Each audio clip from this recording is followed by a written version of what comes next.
ये है GBU-57।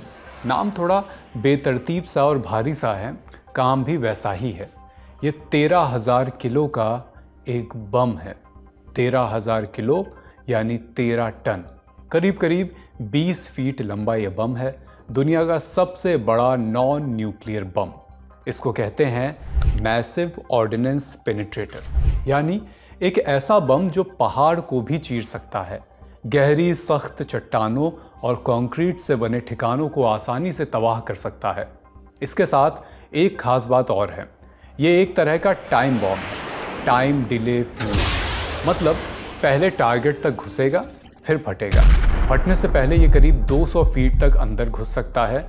ऊपर से इसमें GPS लगा है, यानी निशाना बिल्कुल सटीक रहता है। लेकिन इस बम के साथ एक दिक्कत भी है। जैसा हमने बताया, ये 13 टन का बड़ा भारी बम है। दिक्कत ये आती है कि इतनी भारी चीज़ उड़ाएगा कौन? कोई हल्का फुल्का फाइटर इसे लेकर उड़ ही नहीं सकता। बमबारी तो बहुत दूर की बात है। पूरी दुनिया में इस समस्या का सिर्फ और सिर्फ एक हल है, B-2 बॉम्बर। यह अमेरिका का सबसे खतरनाक बॉम्बर है, या फिर पूरी दुनिया का सबसे खतरनाक बॉम्बर इसे कह सकते हैं। होने को है तो ये एक फाइटर जेट ही, पर दिखता UFO की तरह है। इसकी बनावट अलग है, कोई पूंछ नहीं है, कोई उभार नहीं है, बस एक सीधी और बहुत ज़्यादा चपटी विंग है। इसे कहते हैं फ्लाइंग विंग। इतनी चपटी विंग से इसे रडार से छिप जाने में मदद मिलती है। ये तो हुई डिज़ाइन की बात। इसका मटेरियल भी रडार की आंखों से बचने के लिए बना है। इसकी स्किन में एक खास किस्म की कोटिंग होती है जो रडार वेव्स को सोख लेती है। मतलब ऐसा समझिए कि ये कोई अदृश्य चादर जैसा ओढ़कर उड़ता है। इसके इंजन भी छिपे होते हैं, ऊपर से दिखते नहीं हैं, बहुत अंदर फिट हैं। इतनी ताकत है कि एक बार में 11,000 किलोमीटर की उड़ान भर सकता है। मतलब अमेरिका से निकलो, सीधा रूस पहुंचो और वापस भी लौट आओ। ये एक बार में 20 टन तक बम उठा सकता है। दुनिया में ऐसा कोई प्लांट नहीं जो इतना नीचे हो कि B-2 और GBU मिलकर उसे न मार सकें। और अब ईरान और इजराइल की पूरी लड़ाई इसी बम और इसी बॉम्बर के इर्द गिर्द आकर टिक गई है, क्योंकि ईरान का एक ऐसा परमाणु ठिकाना है जिसके बारे में ये दावा किया जा रहा है कि उसे सिर्फ और सिर्फ इसी बम और इसी बॉम्बर से ही निशाना बनाया जा सकता है, इससे ही तबाह किया जा सकता है। तो ऐसा क्या खास है उस न्यूक्लियर साइट में? क्या अमेरिका उसको तबाह करने में इजराइल का साथ देगा? अमेरिका इसके अलावा इजराइल की मदद कैसे कर सकता है? और अगर ऐसा हुआ तो ईरान की प्रतिक्रिया क्या होगी? नमस्ते और स्वागत। अभिषेक नाम है मेरा और आप देख रहे हैं लल्लन टॉप का अंतर्राष्ट्रीय प्रसंगों से जुड़ा रोजाना का कार्यक्रम दुनियादारी। Brought to you by Higher and New India Assurance.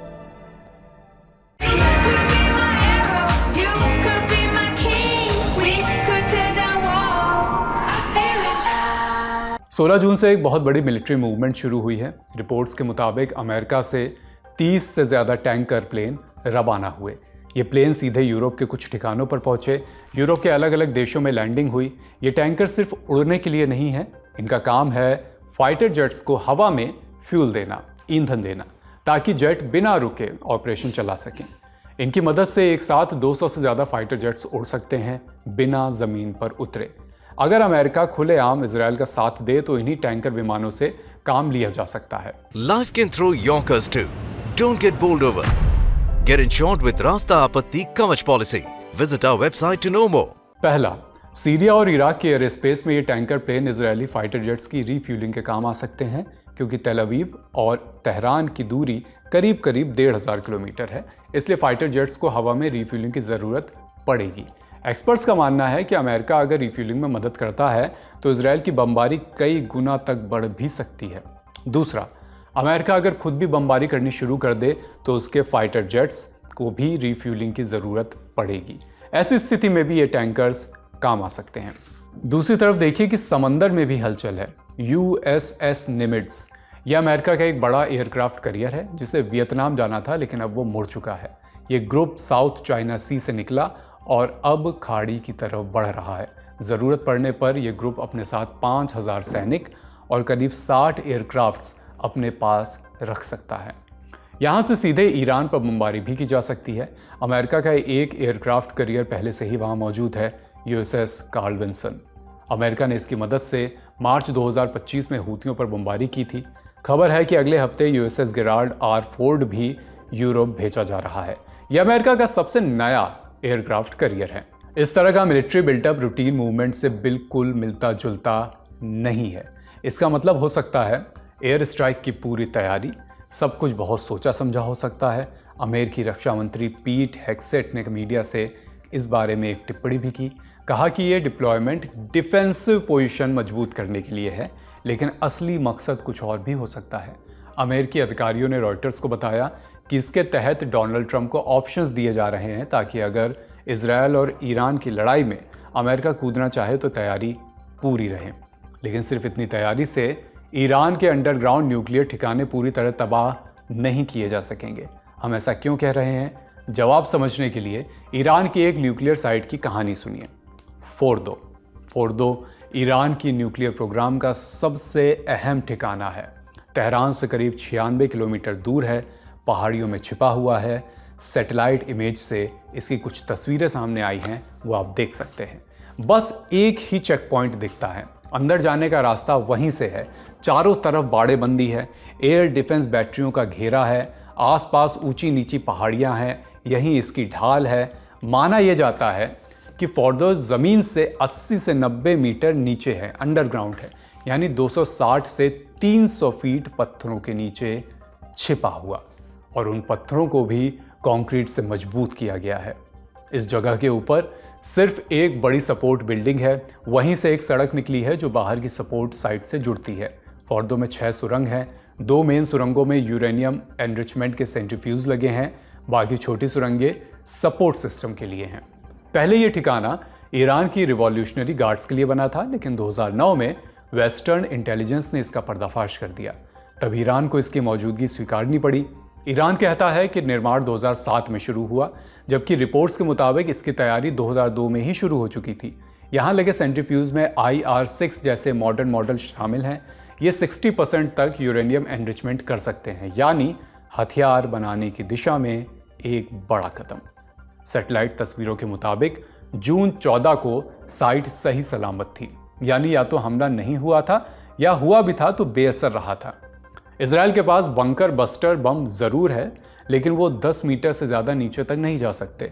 America के पास ही वो हथियार हैं जो इतने नीचे तक, अंडरग्राउंड ज़मीन के नीचे इतनी दूरी तक जाकर उसे निशाना बना सकते हैं।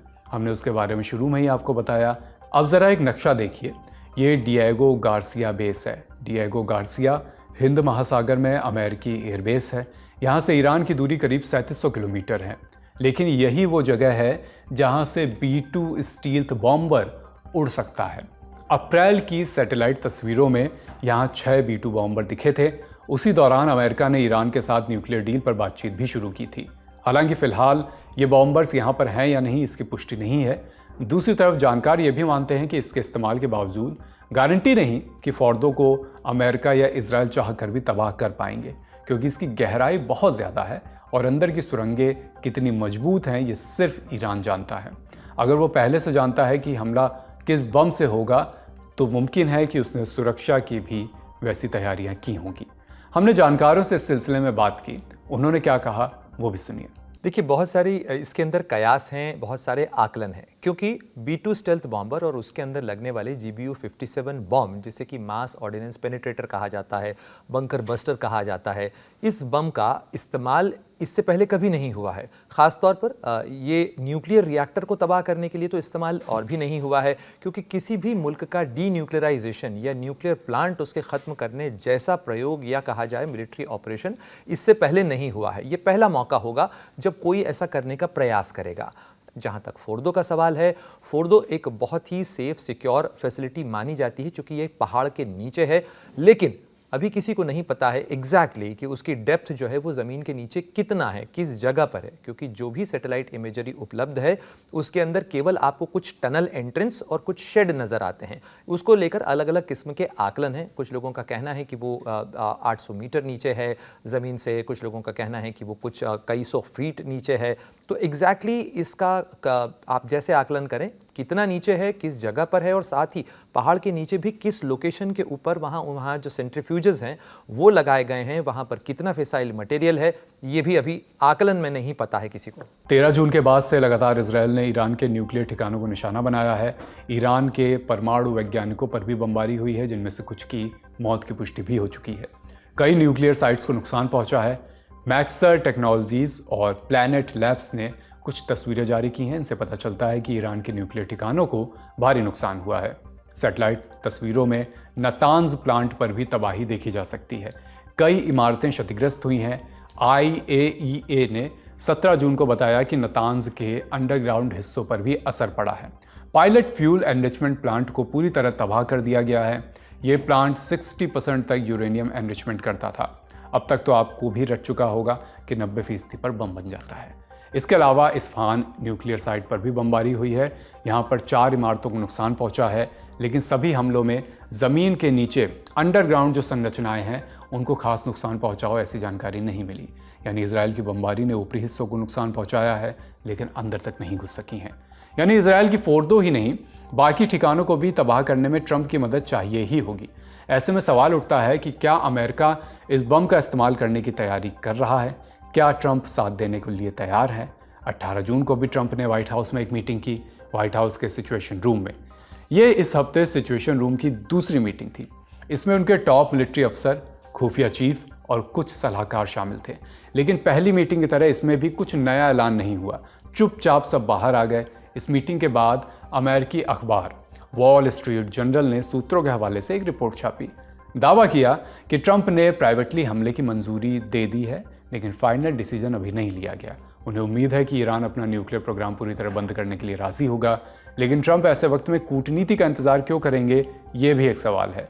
इस दिन सुबह ही ट्रंप ने रिपोर्टर से बात की, कहा कि हमें नहीं पता कि हम हमला कर भी सकते हैं, नहीं भी कर सकते हैं। अगर वो मुझसे एक न्यूक्लियर डील कर लेते तो शायद ये स्थिति ना आती। यहाँ पर वो से ट्रंप का तात्पर्य ईरान से था। मतलब ये कि किसी को कुछ पता नहीं कि मैं करूंगा भी या नहीं। हो सकता है करूं, हो सकता है ना करूं। किसी को नहीं पता कि मैं क्या करने वाला हूं। इतना ज़रूर कह सकता हूं कि ईरान बहुत मुश्किल में है और अब वो बातचीत करना चाहता है। मैंने कहा पहले क्यों नहीं की बातचीत? जब ये सब मौत और तबाही नहीं हुई थी तब क्यों नहीं की? मैंने लोगों से कहा 2 हफ्ते पहले क्यों नहीं की बातचीत? सब ठीक हो सकता था। तुम्हारे पास एक मुल्क होता। ये सब देखना बहुत दुखद है। ट्रंप ने रिपोर्टर से एक दावा भी किया, कहा कि ईरानी अफसर व्हाइट हाउस आकर उनसे मिलने का प्रस्ताव रख रहे हैं। हालांकि दूसरी तरफ यूनाइटेड नेशंस में ईरान के मिशन ने इसे खारिज किया। कहा कि कभी भी किसी ईरानी अफसर ने व्हाइट हाउस के दरवाजे पर घुटनों के बल जाने की बात नहीं की। ट्रंप के झूठ से ज़्यादा घटिया बस एक चीज़ है, उनकी डरपोक धमकी, जिसमें उन्होंने ईरान के सुप्रीम लीडर की हत्या की बात की है। ट्रंप ने 17 जून को ईरान के सुप्रीम लीडर के बारे में कहा था कि हमें उनकी लोकेशन पता है, लेकिन हम अभी हमला नहीं करेंगे। उन्होंने ईरान से अनकंडीशनल सरेंडर करने की भी बात कही थी। ट्रंप की इन धमकियों पर रूस के राष्ट्रपति व्लादिमीर पुतिन का भी बयान आया है। उन्होंने क्या कहा वो भी सुनिए। अगर इजराइल अमेरिका की मदद से या उसके बगैर अली खामेनेई को मार डालता है तो आपका क्या रुख होगा और रूस का क्या रुख होगा? उम्मीद है मेरा जवाब आपके सवाल के लिए काफी होगा। मैं ऐसे किसी भी संभावना पर बात भी नहीं करना चाहता, कोई भी बात नहीं करना चाहता। पुतिन ने दोनों देशों से शांति की अपील की। पुतिन के बाद आया ट्रंप का बयान, बोले कि व्लादिमीर पहले अपने मैटर निपटाएं, उसके बाद दूसरों के मामले में टांग अड़ाएं। अब जानते हैं कि इजरायल और ईरान के बीच कल से लेकर अब तक क्या क्या हुआ। 19 जून को ईरान की एक मिसाइल इजरायल के एक हॉस्पिटल के पास गिरी। इजरायल का सोकोरा हॉस्पिटल देश के दक्षिणी हिस्से में यह पड़ता है। इजरायल का आरोप है कि ईरान ने जानबूझकर नागरिकों को निशाना बनाया। बीबीसी की एक रिपोर्ट के मुताबिक कम से कम 89 लोग इसमें जख्मी हुए हैं, लेकिन ईरान की मीडिया रिपोर्ट कह रही है कि टारगेट हॉस्पिटल नहीं था, हॉस्पिटल के बगल में एक मिलिट्री साइट थी, वो टारगेट था। इस हमले के बाद इजरायल के रक्षा मंत्री इजरायल कॉट्स ने ईरान को धमकी दी। कहा कि ईरान का सुप्रीम लीडर अब जिंदा रहने लायक नहीं है। अब हर रणनीतिक ठिकाना हमारे निशाने पर है, खास तौर पर तेहरान में, ताकि इस अयातुल्ला रजीम को कमज़ोर किया जा सके। प्रधानमंत्री नेतन्याहू ने भी इस हमले के बाद कहा कि तेहरान के तानाशाह कीमत चुकाएंगे। वहीं दूसरी ओर तेहरान पर इजरायली हमले जारी हैं। इजरायल ने कहा कि हम न्यूक्लियर ठिकानों को टारगेट कर रहे हैं। नतांज और अराक जैसे नाम सामने आए। अराक में ईरान का हैवी वाटर रिएक्टर है, अभी चालू नहीं है लेकिन निशाने पर फिर भी है। लेकिन सबसे बड़ा हमला हुआ बुशहर शहर में। बसरा की खाड़ी के पास से बसा हुआ है बुशहर न्यूक्लियर पावर प्लांट पर। यह प्लांट एक्टिव है, यही अकेला है जो ईरान में चल रहा है। इसे रूस की मदद से बनाया गया था। ये रूसी ईंधन से ही चलता है और जो यूरेनियम खर्च हो जाता है उसे रूस वापस ले लेता है ताकि हथियार न बन सकें। इस ठिकाने पर हमला एक नई हद है, इसलिए भी क्योंकि ये जगह अरब देशों के करीब है और यहाँ रूसी टेक्नीशियंस तैनात हैं। इसके अलावा ईरान से कई और अपडेट्स हैं। अब जंग सिर्फ ज़मीन और आसमान तक सीमित नहीं है, असर कई और जगहों पर भी दिख रहा है। रिपोर्ट्स के मुताबिक 13 जून को ईरान में इंटरनेट कनेक्टिविटी 54% गिर गई और 17 जून को और 49% कम हुई। 19 जून को एकदम से 90% तक लुढ़क गई। कई टेलीकॉम नेटवर्क बंद हो गए हैं। पूरे देश में करीब करीब ब्लैकआउट है। लोगों को एक दूसरे से संपर्क करने में मुश्किल हो रही है। ईरान में 18 जून को ईरानी स्टेट टीवी भी हैक कर लिया गया। ब्रॉडकास्ट के बीच विरोध की वीडियोस चली, बगावत के नारे उस पर सुनाई दे रहे थे। इसको एक इजरायली साइबर ऑपरेशन माना जा रहा है। ईरान ने माना कि हमारा सिस्टम हैक हुआ है और इजराइल पर आरोप लगाए। नागरिकों को हिदायत दी, अगर अजीब वीडियो दिखें तो समझिए कि सैटेलाइट सिग्नल से छेड़छाड़ हुई है। लेकिन बात यही नहीं रुकी। उसी दिन $90 मिलियन की क्रिप्टो चोरी हो गई। ये चोरी ईरान के सबसे बड़े क्रिप्टो एक्सचेंज से हुई। एक pro Israeli group predatory sparrow ने इसकी जिम्मेदारी ली। कहा कि ये पैसा ईरान सरकार अंतर्राष्ट्रीय पाबंदियों को चकमा देने के लिए इस्तेमाल कर रही थी। क्रिप्टो एनालिसिस करने वाली कंपनियों ने चोरी की पुष्टि की है। वॉशिंगटन स्थित ईरानी मानवाधिकार समूह ने कहा है कि ईरान में 263 नागरिकों सहित कम से कम 639 लोग मारे गए हैं, 1300 से ज़्यादा लोग घायल हैं। ईरान की जवाबी कार्रवाई में इजरायल में कम से कम 24 लोग मारे गए हैं, सैकड़ों लोग घायल हैं।